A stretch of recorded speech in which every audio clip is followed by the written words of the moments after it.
everyone, and welcome to the Pisces Guide to Pop Culture. I'm, of course, your host, TJ. So today, appropriately enough, given that we're heading right into fall and Halloween season, I thought I would do a full-scale review of Leigh Bardugo's Ninth House. Since I just finished the book for book club, and I bought the sequel, so I'm already kind of in the mood, and I think it's a really good book. I did a reading update, I don't know, a week ago, whatever it was, talk about how much I love the book, and I have to say that I'm even more enamored of the book than I was last time. For a number of reasons, I think that, it really is a powerful novel in its own right. I think that it is one that becomes ever more timely because of its whole story about, powerful people at Yale, and in the upper echelons of American culture, kind of using magic to get ahead. And, as it turns out, and there are going to be some spoilers in this review, but, using basically dead women to forge magical connections. Like, it all feels very relevant. And I have a feeling that she wrote this, in the aftermath of Trump's election and the Brett Kavanaugh stuff, all these kind of like exemplars of the way that elite men and those who are enshrined at elite institutions like Yale manage to make the most out of their connections to do horrible things for their own benefit. There's a lot of relevance in the book, and I think that gives it an extra bit of heft, a bit of potency.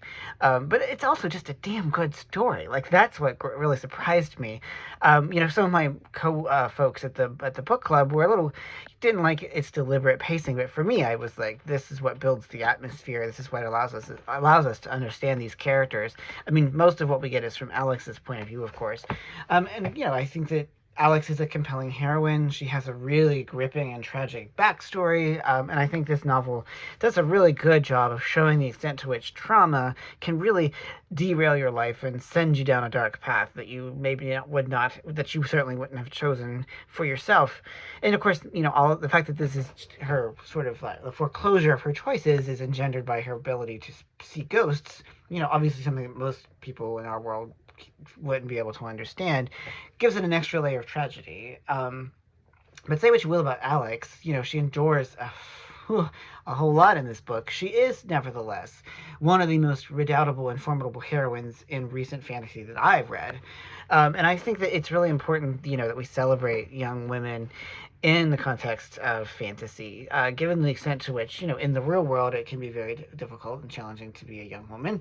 And certainly given the fact that we live in a deeply misogynist culture, it's really important that we have these kinds of stories. It's also, it's a deeply atmospheric novel. Bardugo herself was at Yale and part of a secret society. So, that you can sense the verisimilitude. Like, you get the sense that this is really someone who understands how this world works. And I really appreciate that about the book, that we feel like we too are at Yale, for better and for worse. And, the final reveals make sense. And I will say, again, spoiler alert, so don't proceed if you haven't read the book. I will say that I saw that Bellbalm was going to be the big bad. I did not know she was going to be the spirit of Daisy, who's basically been draining the souls of people for a century. That I did not see, but I did really peg that that's how this was going to end.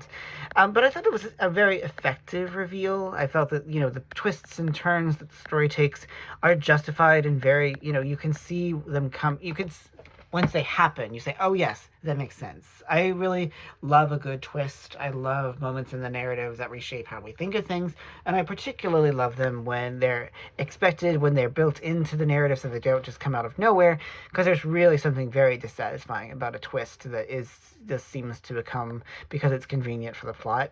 And I will say that, Bardugo is really a master at crafting a compelling, richly told plot, while also really kind of giving us this character that is really gripping, and Darlington is too, but I think that it's really Alex's story, and really she's the one who is the center of gravity for this whole book. She's not perfect, she's flawed, she does make mistakes, but again, this is a woman who's endured unspeakable tragedy, and I think that, Bardugo makes her a tragic figure without making her entirely a victim, and I think that that's a really tough feat to pull off within the context of fantasy literature. She's not a Mary Sue. I mean, her body endures really quite, horrible violence during the course of both her backstory, but also during the course of the course of the narrative itself. But in a way that doesn't feel exploitative. And so I really think that Bardugo has really crafted a pretty compelling remarkable piece of dark academic fiction. And I will, I've already bought Hellbent, so I'm going to be diving right into that as soon as I get, dinner eaten and all the other stuff I have to do tonight. So I love when a book club picks a book that I just adore. I really think that there's a unique pleasure that comes from just discovering something new that you did not know about before.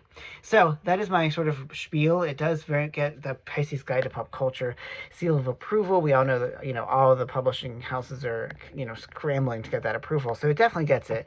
I loved Ninth House. I'm familiar with Bardugo, but this is my first actual reading of her work. I've watched Shadow and Bone. I did not read the books, so this is really exciting. It's always fun to discover an author that I had not really encountered before. So consider me a fan. I'm sure this is not going to be the first this is not going to be the last dark academia book I devour. So anyway, that's my review of Ninth House. So much as always for joining me here at the Pisces Guide for Pop Culture, and as always I have to say, take care, y'all.